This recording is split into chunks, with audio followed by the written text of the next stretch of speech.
Black fatigue. Let's go ahead and get on to this. This is from Isaiah, Factor Uncensored, something out in Houston, Fox 26. Shout out to him for this video. I'll put a link in the description if you don't want my commentary. But we all know about black fatigue. It's not it's the newest trend or anything like that. We're just all sick and tired of being sick and tired of having to look at the shit that goes on within the black community. And we all know it. We see them being loud. We see them putting themselves out there, being violent, acting crude, unmanaged, unwashed. We're just sick and tired of it. But let's go ahead and see what we got going here. Now to black fatigue. It has recently been turned into a feeling that some white and black people have who say they are damn tired of foolishness of some black people, the claims of racism from sun up to sundown, loud talking, fighting, and the list goes on. Not my list now, keep that in mind. But some people are tired of the complaints and don't give a damn. Here's what one TikTok user had to say about it. Not racist, and I know y'all been told this is racist, but it's not. It's not racist to call black people out for their behavior and what they're doing to society at this moment. I'm glad people are noticing this because it's been so many years and it's finally catching up to y'all. That's correct. I'm glad too. I've been asking this question for the longest time. When is the 86% going to get tired of the 14%? You know, because black folks is not the majority in there, but yet we have to constantly worry about black this, black that. Otherwise, you'll be called racist or other kinds of names. In my case, you'll be called Uncle Ruckus or Uncle Tom. You selling out to the white man because you want the approval of the white man. So I'm just sick and tired of everything being reduced down to race. I mean, go back. With Shadur Sanders, didn't get drafted #1. Somehow that's a sign of racism. Never mind the fact that Cam Ward, another black quarterback, gets drafted at #1. He gets drafted at #1. Shadur Sanders doesn't get drafted in the first round. That's a sign of racism. He gets drafted in the 5th round. That's still a sign of racism. And now most recently with what's going on in the WNBA where Caitlin Clark commits a foul on Angel Reese. Angel Reese gets up, wants to start fighting and acting like a goddamn hooligan on the court. That's somehow racist now. It's racist to try to say, hey, maybe Angel Reese shouldn't have acted like that. That's considered racism now.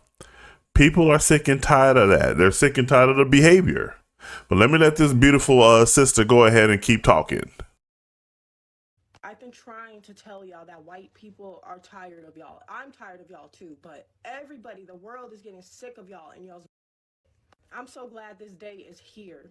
I've been trying to get out there that you people need help. It's me, but me and other black conservatives. We've been trying to warn society that this is what it's going to come to when y'all keep coddling black people. I've said the same thing too. I said the same thing. That eventually is going to come to a head. And the situation where it came to a head happens to be around when Carmelo Anthony decided to stab a young white kid in the chest and killing Austin Metcalf. You would have thought that everybody would have rallied around the dead kid and his family and said, hey, we do not condone this behavior whatsoever. Nope. Whole bunch of black people decided that, you know what, we're going to support Carmelo Anthony to the tune of 6 figures. And then the counter to that was when this white woman, Shiloh Hendricks, called this little black kid a nigga. Now I'm using the sanitized version of that word, but that's what she did. And she gets posted on the internet. And in an attempt to try to shame her and make her feel bad, instead, the reverse happened. She raised money to the tune of 6 figures. And now black people want to get mad at the latter, but they won't get mad at the former. They'll make excuses for the former. And we said, you know what? This is all going to catch up to you eventually. And guess what? That day has come. All righty, are her feelings valid? Joining us to talk about it, Dr. Angela Jones, political analyst, Angela Box, activist, Eugene Howard, filmmaker Sean Welling, and conservative M. Williams. We want to thank you all for joining us here on The Factor. First of all, let's define what black fatigue is supposed to be, Dr. Jones. Now, I bet this woman is going to say that black fatigue is about black folks getting sick and tired of the institutional racism, blah, blah, blah, blah, blah, blah, blah, from society and from white people, when that in and of itself is part of the black fatigue that the rest of us have. We get sick and tired of being told everything it revolves around race with black people. Black fatigue is supposed to be just and I'm trying to make it as short as possible. Basically, society is saying that they're tired of how black people are blaming things that have happened to us historically in the past on what's happening today. And they are also now adding different things that they have seen in society to that behavior as well.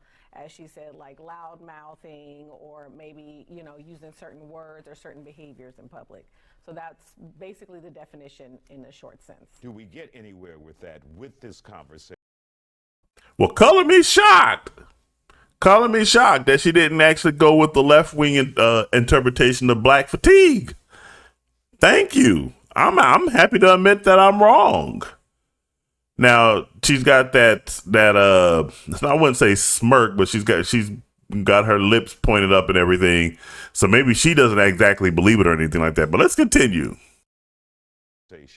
No, this absolutely okay, good night, folks. I mean, the thing is, it's an absolutely pointless conversation. It's like, okay, so now what? Thank you for letting us know that there's a new fancy word of you saying that you're tired of black people, and you put it on the internet, and now people are co-signing on it, including with the way the environment is already. But it's okay. You put a nice new name to it, and now you feel like it's okay to say. And it's not going to do anything for anybody to now pander this term around, to pass it on in the internet and put it in people's mouth and make people feel encouraged to say, I have black fatigue. But when we're all tired, when I'm saying, we're all tired of something and somewhere, there's always something. So this is not actually going to help anyone psychologically, mentally, emotionally. It's only going to create more divisiveness, more anger, and more hate in society. Now, there's already more anger and more hatred in society. I don't know what society she's been living in, but people have been angry for quite some time, and it's all over this race stuff. It's all over this race stuff and everything. It's kind of surprising that after the first black president, race relations have gotten worse. If you go back into the 90s, we didn't have a lot of these issues going on with regards to race and everything. Were there racial issues that were being that needed to be addressing? Yes, but not to the extent that we have right now. You didn't see black folks acting a fool to this extent during the 90s. Something has gone completely wrong. This woman's wrong. We already are divided and angry and whatnot. And when we see a lot of people, especially black people, joining that chorus, saying that I'm tired of black people too, what will that do? It's not going to do anything, because here's the thing, that black person or the black people that are on the internet saying that can go somewhere and they're going to be already stereotyped into the group that they're trying to separate themselves from just because they're black. You actually have to be around people to see their behavior. You have to witness their behavior to actually understand who they are. But she could sit there and be in a crowd of a room of black people, and guess who she's going to be included in that group as well. She's not doing anything that is going to help her or her race at this time. And she's actually making the exact point that young girl was saying. You're just repeating it. That because of how other black people act, the entire group is going to be generalized. Whether we like it or not, we operate on generalizations. We don't have time to go and try to get to know each person based on the content of their character and everything like that. So right off the bat, if a certain group of people are going to be acting a certain way, the entire group is going to get stereotyped that way, which is unfortunate, but that is life. So, and she's trying to, the girl before from that video just putting out the warning, hey, you guys need to stop this because it's going to ricochet back on the rest of us. All right, Angela, let's hear from you. Your thoughts about this Angela. black fatigue. Well, with all due respect to Angela, number one, I really disagree with this. It is a completely behavior-based issue. And when white people, black people, Hispanic people are saying we have black fatigue because of the behavior of some black people, we've all seen it. We all know what it is. It's everywhere. And, you know, the issue is way more insidious than people realize. And I talk about how a lot of these things come back to what the Democrat Party has done to the black community purposefully, starting with the Great Society of Lyndon B. Johnson, who he famously said, I'm going to have these N-words voting Democrat for the next 200 years. When Democrats... And they are voting Democrat for a very long time for no reason at all. In fact, their vote is taken for granted. If you go back and look at the statistics for, let me put this on hold for a minute, and let me do this.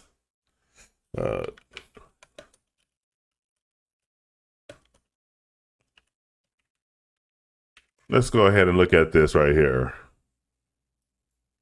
Let me see if they have it right here. Oh, let's see.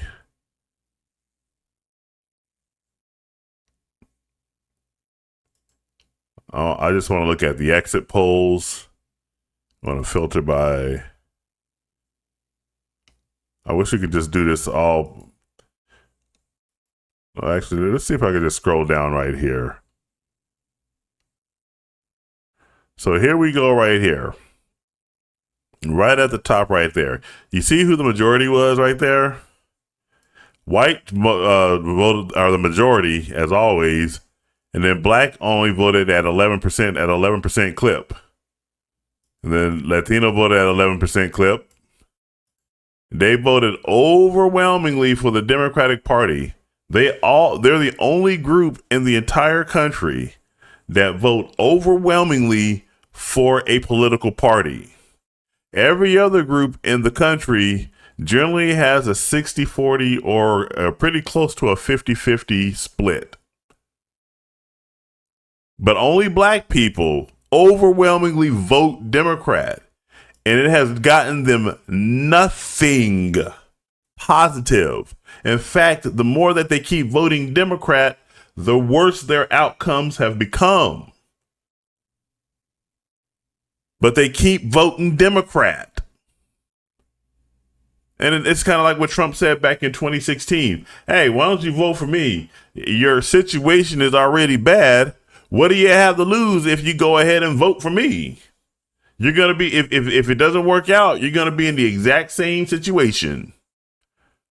And then of course, if we go ahead and break that down by sex, I hate saying gender because it's really not gender. But let me see here. Go ahead and break that by, let's see if we could break that down by, this is by age. And here we go, right here.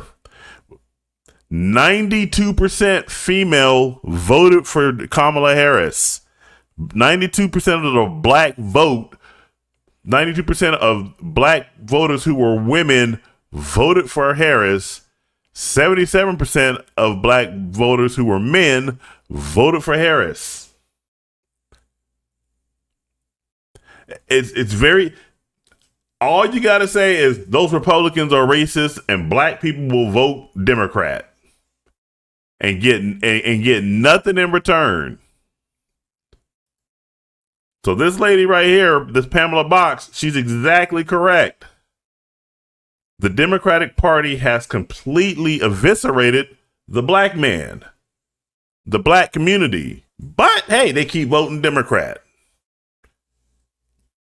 You can have be on welfare and have as many babies as you want.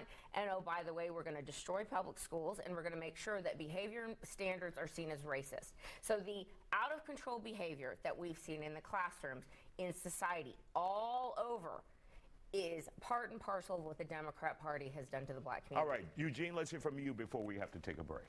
Man, why are we all? What does the Democrat Party have to do with black? See, look at that. Right off the bat, you can't have a rational discussion with for years. Black folks have been like, man, we need to have a good conversation on race. But what they really meant by that is, you white folks, you sit your asses down. We black folks, we just gonna talk to you. We're gonna talk at you, and we don't want any responses from you. If you make any response back to us, we're gonna call you racist and shut you down and shut up. So they all just said, you know what? White people just said, you know, okay, we'll pull back. But now, like I said, after the incident with Carmelo Anthony and Shiloh Hendricks, white folks have basically said, you know what? Fuck it. This is how we're gonna come at you.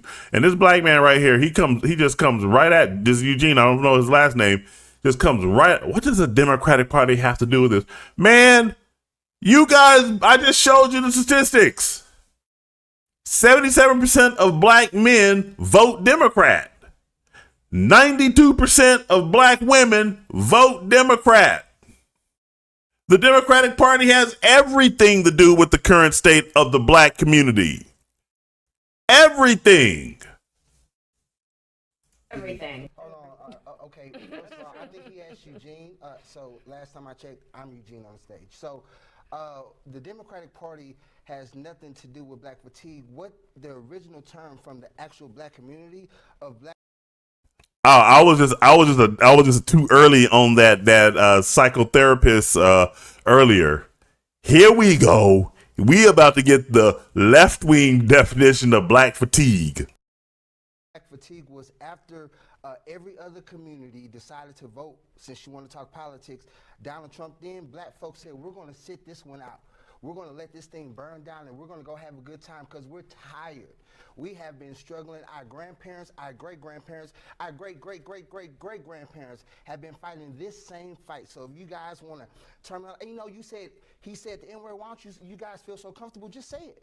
Just go ahead and say the N-word. We're you know, if it's so okay, if you're so fatigued, if you don't want to recognize the civil rights plight, go ahead and say the N-word. No one's stopping you. But you nigga, you got mad the minute she said when she talked about the Democratic Party, and she wasn't even making it political. She was stating something that was factual. Now you want her to say nigga? You just looking for a fight. You just want to fight. And then I like this lady over here, the way she's got her legs, cross her hands down. She got that pout on her lips and everything like that. Got that blank stare going forward. Because she's totally in agreement with this guy over here. But you know, they're just waiting to want to pop off. They're just waiting to want to go ahead and pop off. It's a free country, I don't right? need show, Eugene. I mean, I'm just about to saying. lose me my show.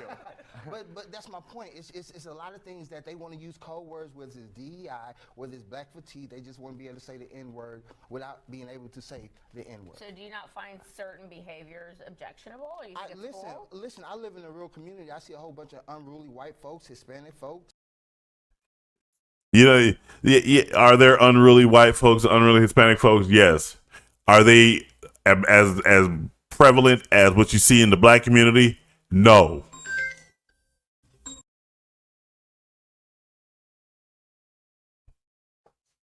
So yeah, do you see a lot of white folks running around in crowds doing smashing grabs, robbing stores, robbing cars, doing things like that? You see a lot of Mexicans doing that shit? No, you don't. It's only the black community that's doing this shit.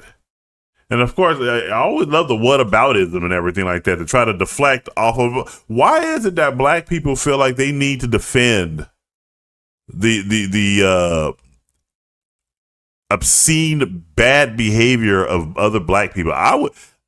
I would not defend that shit.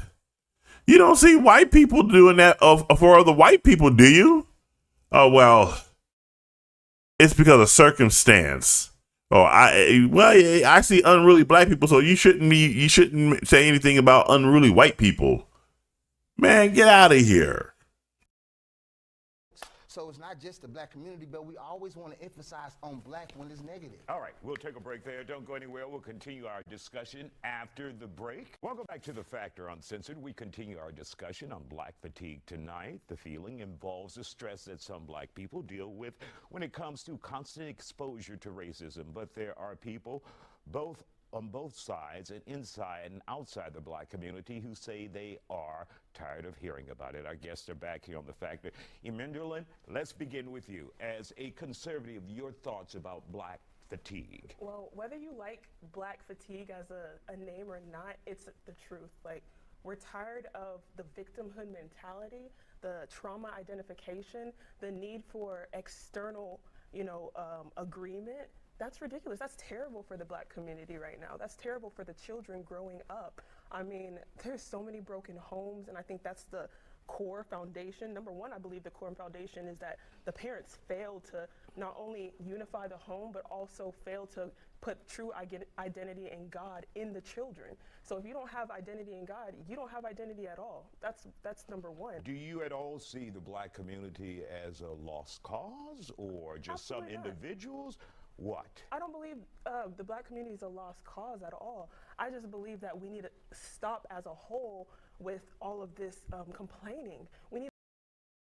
Now, do I believe that the black community is a lost cause? No, but I will tell you this. I know for the longest time, the Republican Party was always talking about, oh, we need more black outreach. We need to reach out to more quote unquote African Americans and do this and do that. And I just said, nah, it ain't your responsibility to try to save these motherfuckers from their failures or anything like that. What you do is you just put out your program, and if they gravitate to it, great. If they don't, then you just let them be, because frankly, they don't want any saving. And that's why I liked about Donald Trump. Donald Trump didn't really come out and make any type of program that was going to be for this group or that group or this group or that group or anything like that. He just said, hey, this is my platform. If you like my platform, vote for me. If you don't, vote for the other guy. And guess what? The majority of Americans said, hey, we like Trump's platform. We're going to vote for him. And still, 77% of the black man and 92% of the black woman voted Democrat. Now, are they a lost cause? Well, only time will tell.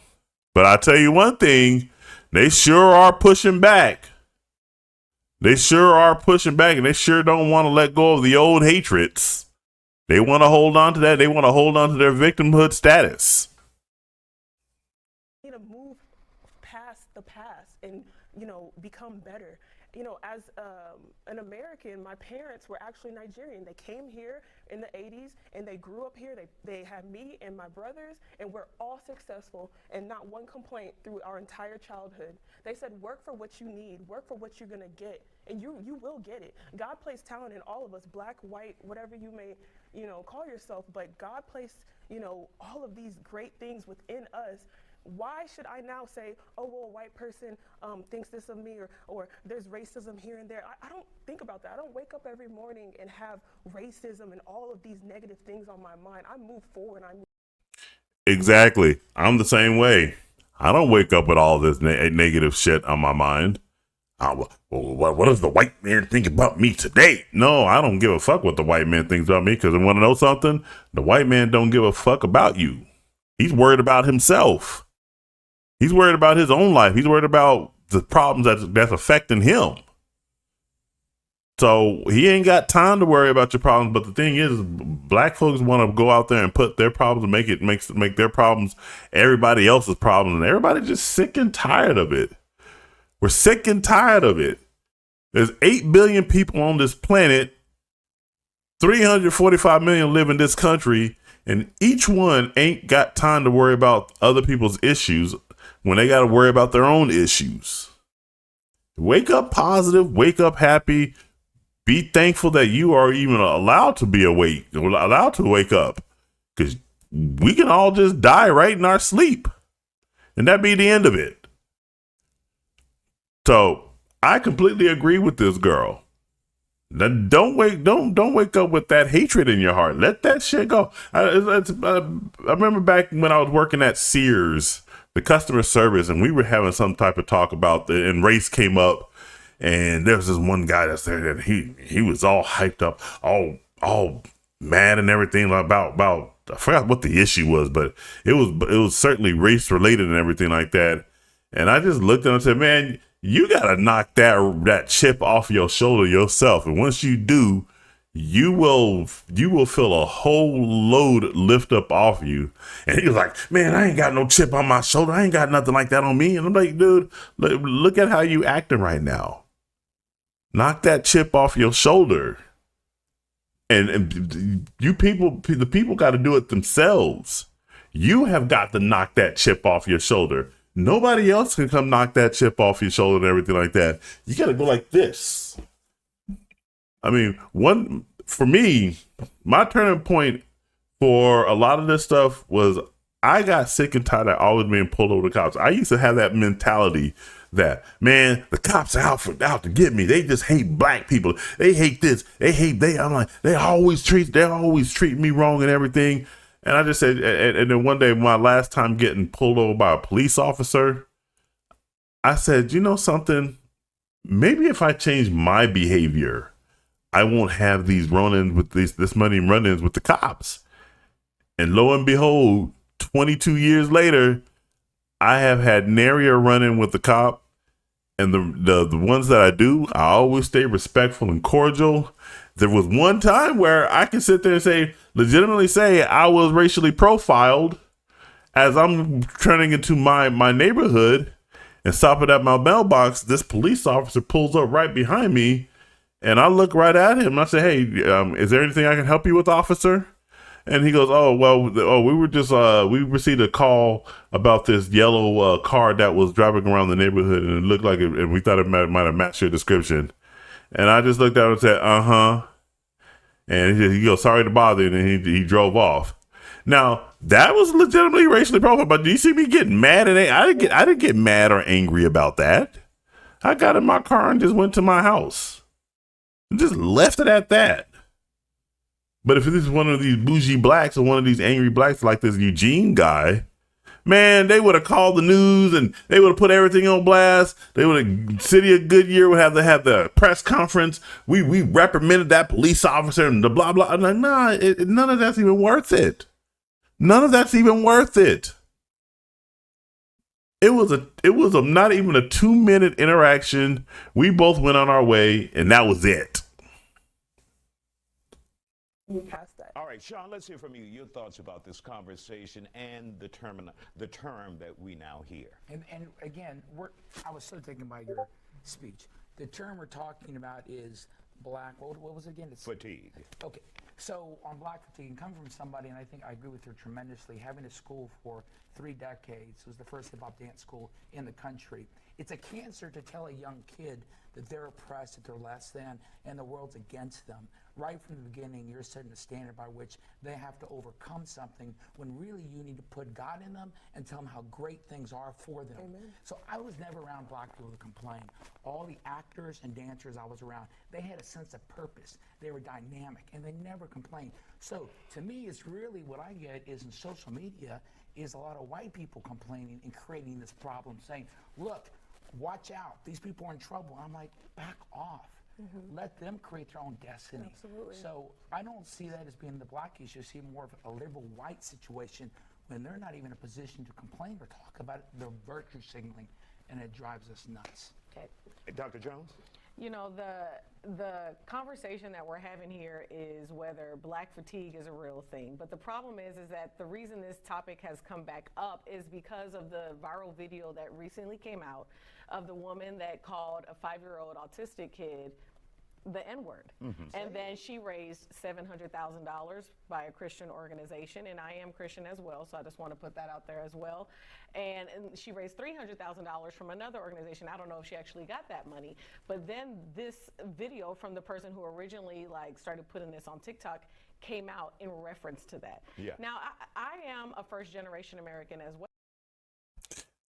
She forgot to mention the fact that that was precipitated by the fact that Carmelo Anthony raised nearly $600,000 for his legal defense fund for murdering a white kid.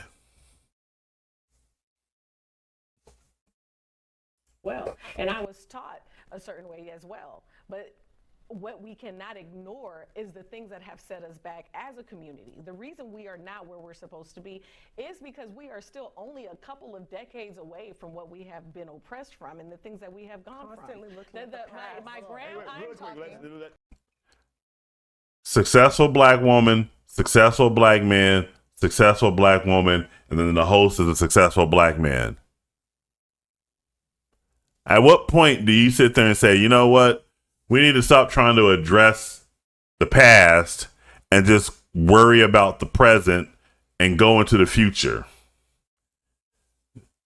Successful black woman, successful black man. Look at that cross on him, all those diamonds up off in it.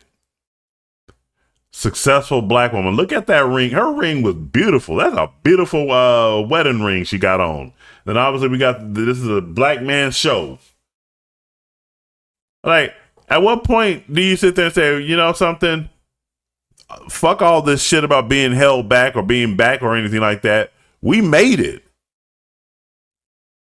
Like the old song from the Good Times. Or the Jeffersons. I mean, the Jeffersons even better. George Jefferson worked himself up from the projects all the way to the penthouse suite. But we won't listen to this white man over here. He says we got to stop telling our kids that they're oppressed and setting them behind. These guys want to keep telling their kids and telling society that they're oppressed. But let's continue. Let Dr. Jones talk. Okay. And so my grandmother, who just passed away last week, was there for the civil rights, was there for everything like that. And I was there to see all of those things as well. It cannot be ignored that these things are still oppressing our community. I understand and I actually agree. Like, I was instilled hard work, go to school, do what you're supposed to do. And I did, but I'm not going to sit there and ignore as though the people in my community, not everyone had that opportunity. So at the end of the day, to say, like, yes, we're tired of it, but let's go in every community. We could sit there and say there's white fatigue, there's Hispanic fatigue, there's Asian fatigue, there's fatigue in everywhere. But the problem is that they're always emphasizing the black community as the pitch. It's the behavior. See, there's a behavior of her and him. They are ready to just shoot off. That's part of black fatigue. He sits here. And by the way, let me just compliment him. He doesn't come in here and try to take a side like Abby Phillips does on CNN. Abby Phillips takes a side all the fucking time. She picks a side and she constantly goes to war with the Republican guests that are on the show, as opposed to just sitting there and moderating like this guy. Woman said over here, she's sitting over here composed, poised, and taking it all in. These two are ready to go to war. And of course, the white woman's also ready to go to war and everything like that, because the white folks are tired of being called racist. You guys been in the black community, the pro-blacks, the bougie blacks and all that. You guys said you want this conversation. But when the whites come in and try to have that conversation with you on even ground, you guys are ready to go to war and start calling them names and shouting them down. The behavior is the problem. Now, here's what's disgusting. We're coming up on the 5-year And we got 30 anniversary seconds, of guys. the St. George, Florida fentanyl dying. And every white liberal, and excuse me, every white liberal on planet spew a lie. said that I'm not letting her spew a George lie. Floyd is He the had epitome his of knee black on the people, neck. and we had billions was a and knee billions on of the dollars neck. that didn't cause his death. He wasn't murdered. That's off topic. Millions and Angela. millions of That's off dollars. topic. Thank Billions you of guys. dollars. We want to thank you for joining us here on It's The the truth. Factor for Hallelujah. this segment. He wasn't murdered. There you have it. It just seems that so many people are just sick and tired of being talked to and being accused of being racist or being accused of being a sellout, all because we sit there and we look at this one community that keeps having all these same types of issues. Like the doctor said, the psychotherapist was saying that nobody in our community have the same opportunities. What are you talking about? Every goddamn person in this country can go to school. Every goddamn person in this country can go to school. And you don't have to go to college to be successful. That's one of the lies that have been told to so many of us, is that if you want to be successful, you got to go to college. Meanwhile, people graduate with so much college debt and nothing to show for it. You don't have to go to college to be successful. Everybody in here has these opportunities. Look at me right now. I'm sitting on this microphone creating a video in my home. If you have one of these right here, it has a camera on it. You could turn this on and start creating your own videos and upload them to YouTube. And if you hit 500 subscribers and a certain number of views, you can get monetized. You could turn this into a small business. There are so many opportunities out there for you to make it if you put in the work for it. You got to get out of your own way with the victimhood mentality. Like I said, you got to knock that chip off your shoulder yourself. Black fatigue, people are just sick and tired of it. People are sick and tired of black people making excuses, sick and tired of black people going out there acting a fool, sick and tired of black people being violent and committing heinous acts. They're tired of it. And it didn't start with Shiloh Hendrix. It started with Carmelo Anthony.